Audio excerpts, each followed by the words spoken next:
Assalamualaikum warahmatullahi wabarakatuh.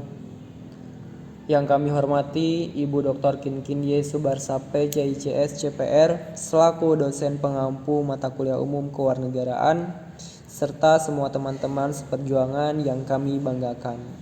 Pertama-tama, marilah kita panjatkan puji syukur kita kehadirat Allah Subhanahu wa taala karena berkat serta rahmatnya kita semua masih diberi kesehatan sehingga dapat melaksanakan tugas kewarganegaraan walaupun secara online.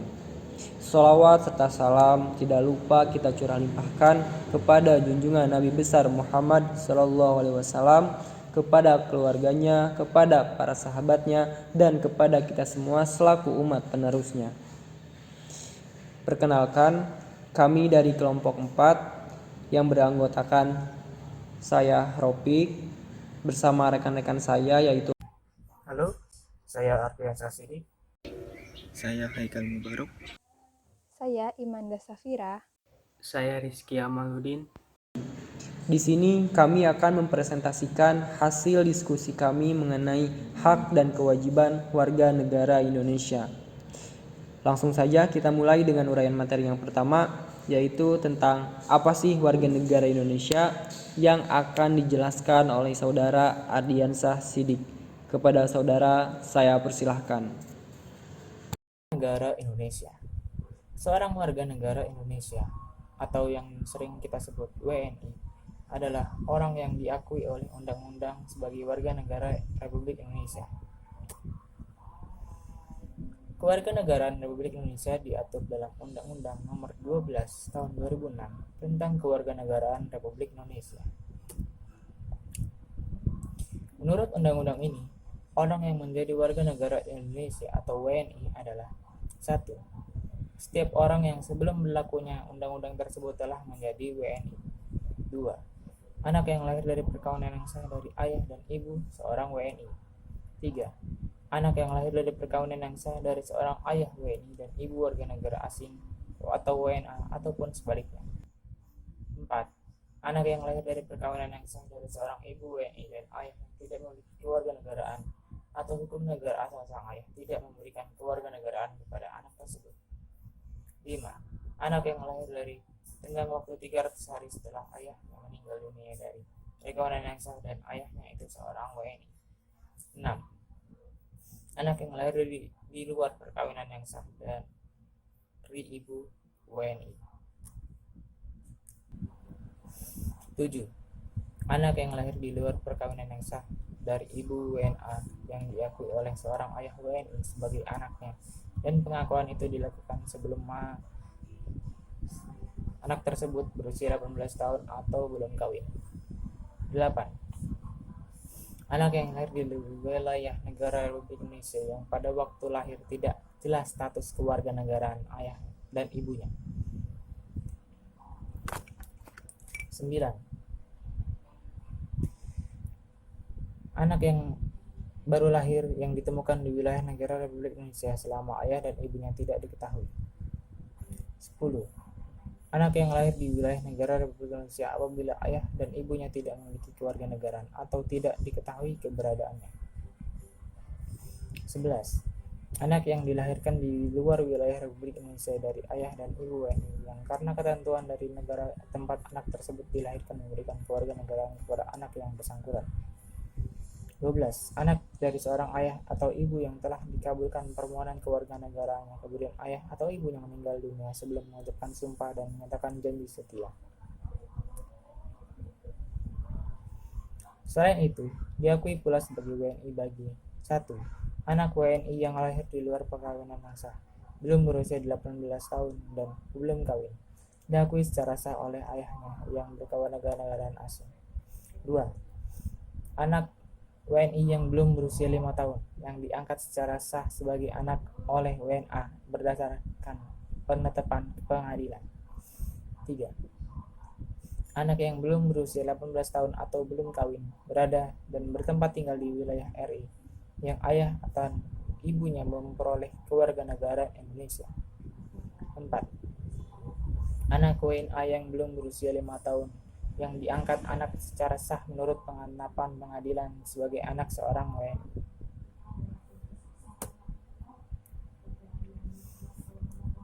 Warga negara Indonesia. Berikut sekilas dinamika kewarganegaraan di Indonesia.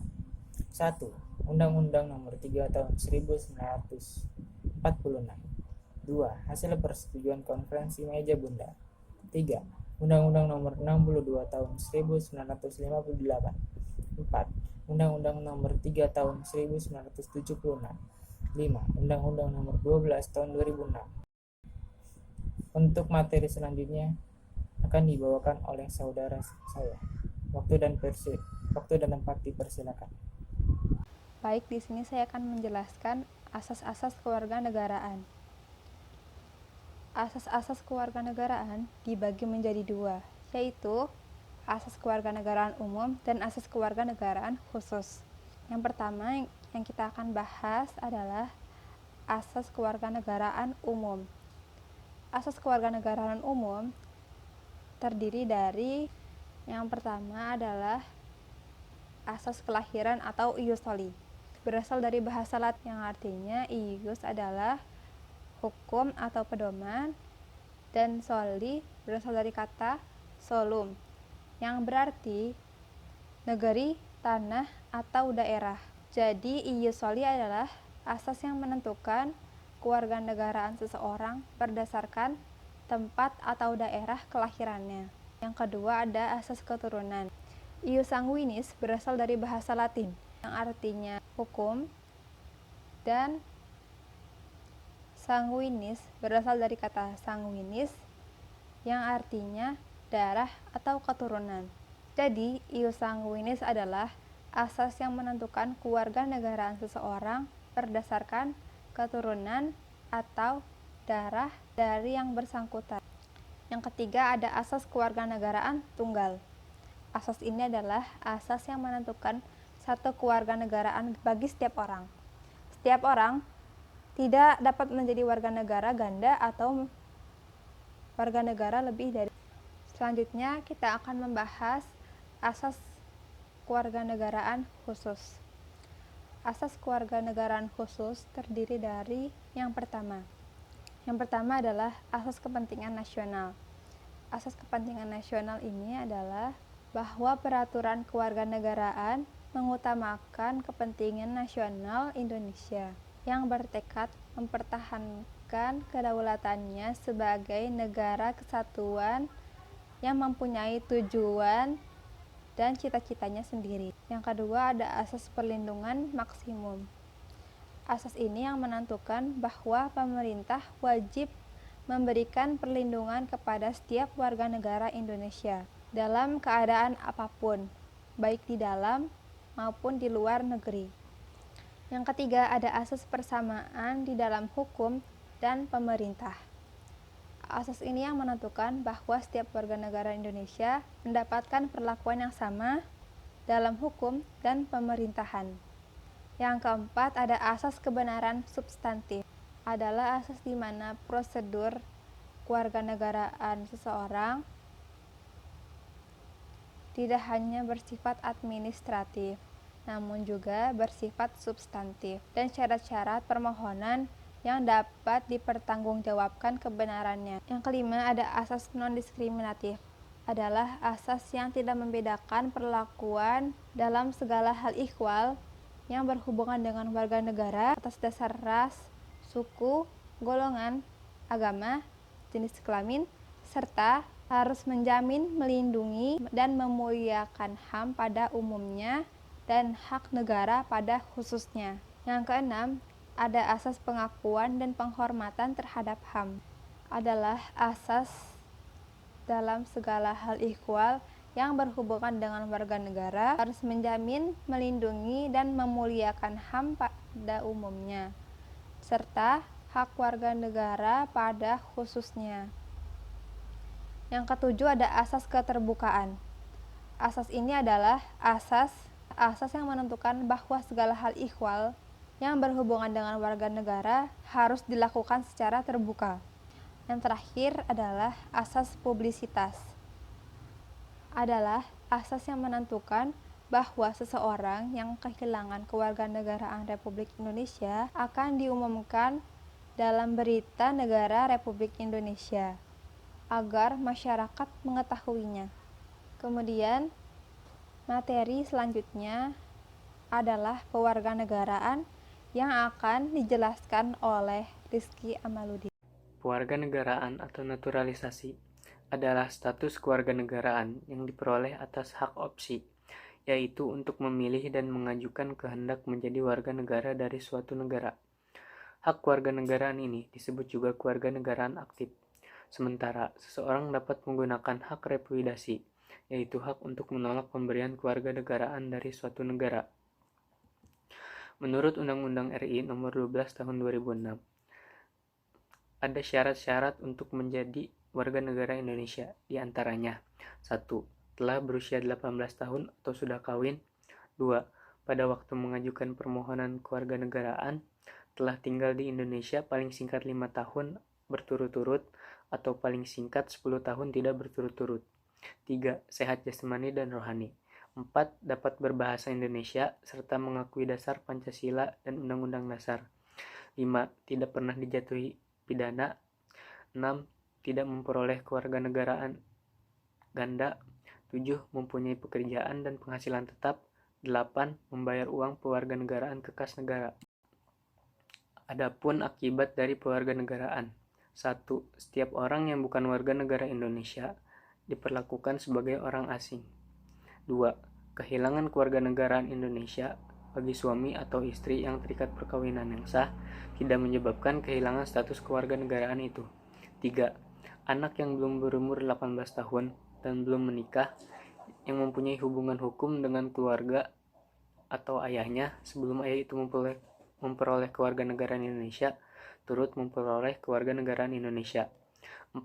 Seorang yang lahir dan perkawinan WNA dengan WNI tanpa memandang kedudukan hukum ayahnya, baik sah maupun tidak, sebelum usia 18 tahun memiliki kewarganegaraan ganda. Setelah 18 tahun diharuskan memilih kewarganegaraan. 5. Anak yang lahir di wilayah Indonesia yang saat lahir tidak jelas kedudukan orang tuanya atau tidak diketahui orang tuanya merupakan kewarganegaraan Indonesia. 6. Anak yang di bawah usia 5 tahun telah ditetapkan secara sah sebagai anak WNA berdasarkan pengadilan, tetap diakui sebagai WNI. 7. Kehilangan kewarganegaraan Indonesia bagi seorang ibu tidak dengan sendirinya berlaku terhadap anaknya yang tidak mempunyai hubungan hukum dengan ayahnya sampai anak itu berusia 18 tahun. 8. Kehilangan kewarganegaraan Indonesia bagi seorang ayah tidak dengan sendirinya berlaku terhadap anaknya yang mempunyai hubungan hukum dengan ayahnya sampai anak itu berusia 18 tahun. 9. Kehilangan kewarganegaraan Indonesia karena memperoleh kewarganegaraan lain bagi seorang ibu yang putus perkawinannya tidak dengan sendirinya berlaku terhadap anaknya sampai anak tersebut berusia 18 tahun. Selanjutnya akan dilanjutkan oleh teman saya, Haikal Mubarok. Baik, terima kasih. Materi selanjutnya yang akan saya bawakan yaitu adalah hak dan kewajiban warga negara Indonesia. Apa sih hak dan kewajiban warga negara Indonesia? Hak adalah kuasa untuk menerima atau melakukan sesuatu yang mestinya kita terima, atau bisa dikatakan sebagai hal yang selalu kita lakukan dan orang lain tidak boleh merampasnya, entah secara paksa atau tidak. Dalam hal kewarganegaraan, hak ini berarti warga negara berhak mendapatkan penghidupan yang layak, jaminan keamanan, perlindungan hukum, dan lain sebagainya. Adapun contoh dari hak, yang pertama yaitu adalah hak untuk mendapatkan pengajaran di sekolah. Yang kedua, hak dalam mengeluarkan suatu pendapat. Yang ketiga, hak untuk mendapatkan kasih sayang dari keluarga. Yang keempat, anak memiliki hak untuk mendapatkan perlindungan. Yang kelima, anak mempunyai hak berbicara dalam keluarga.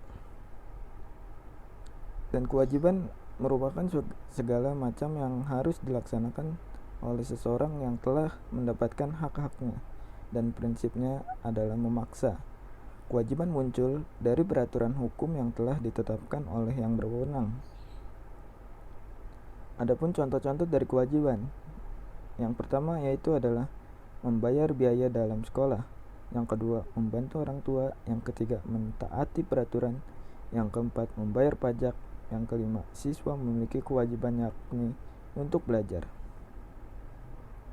Hubungan hak dan kewajiban warga negara dengan hukum.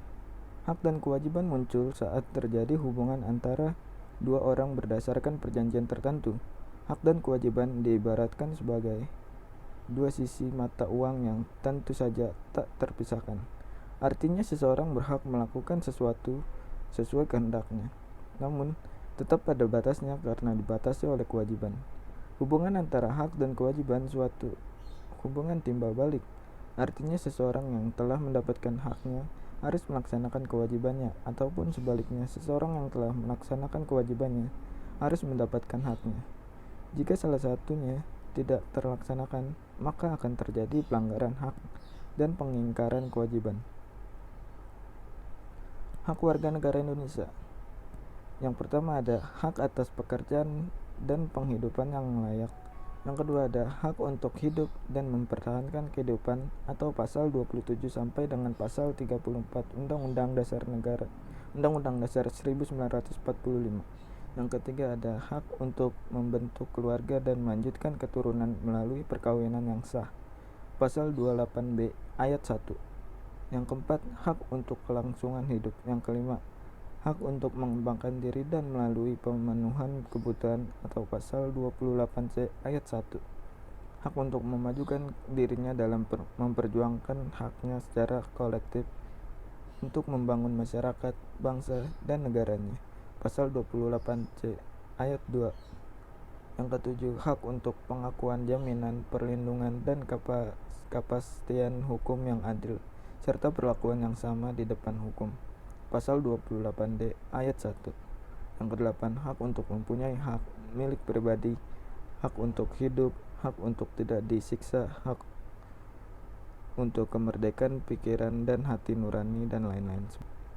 Kewajiban warga negara Indonesia. Yang pertama ada wajib mentaati hukum dan pemerintahan. Pasal 27 ayat 1 Undang-Undang Dasar 1945. Yang kedua, wajib ikut serta dalam upaya pembelaan negara. Pasal 27 ayat 3 Undang-Undang Dasar 1945.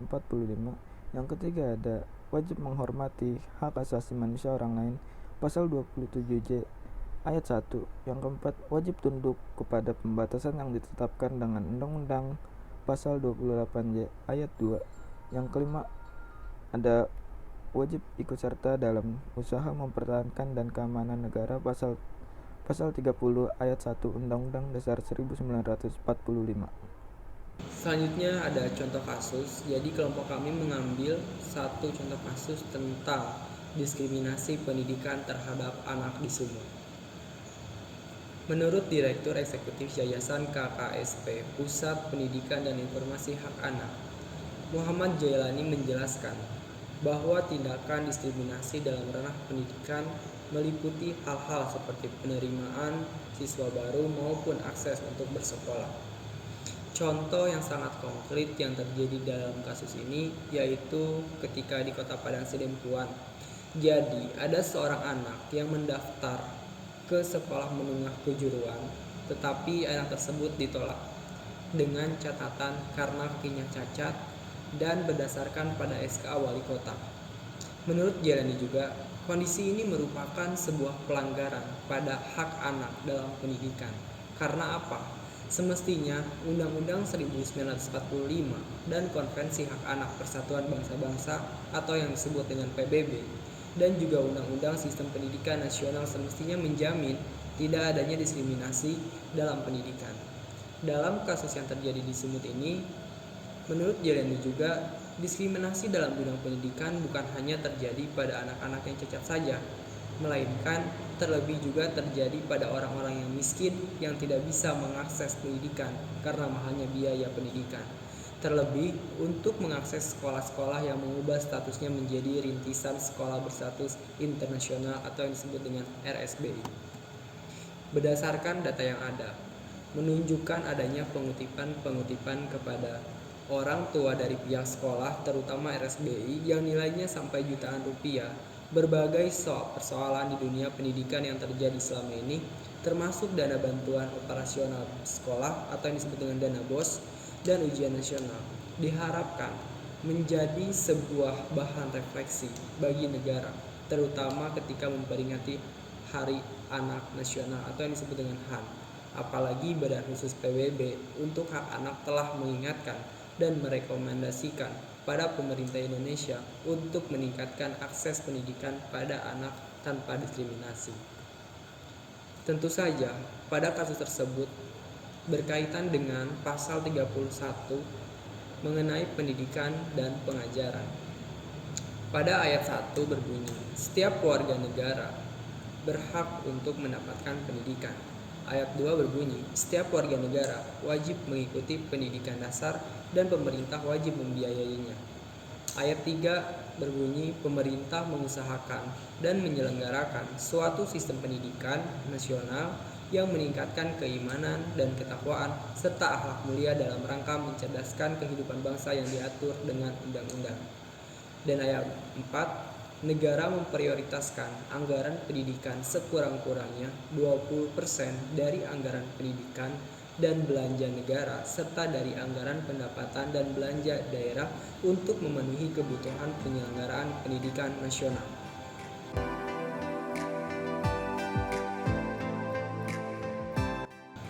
Mungkin kesimpulan yang dapat kelompok kami simpulkan yaitu bahwa kita sebagai warga negara Indonesia wajib untuk mendapatkan seluruh hak kita sebagai warga, tetapi kita juga tidak lupa dengan adanya kewajiban sehingga kita wajib melaksanakan kewajiban tersebut. Dan jangan lupa juga kita terikat dengan adanya hukuman. Jadi kita harus benar-benar patuh terhadap peraturan yang ada dan pasal yang ada. Mungkin sekian dari kelompok kami yang dapat kami sampaikan. Kurang dan lebihnya mohon maaf. Wassalamualaikum warahmatullahi wabarakatuh.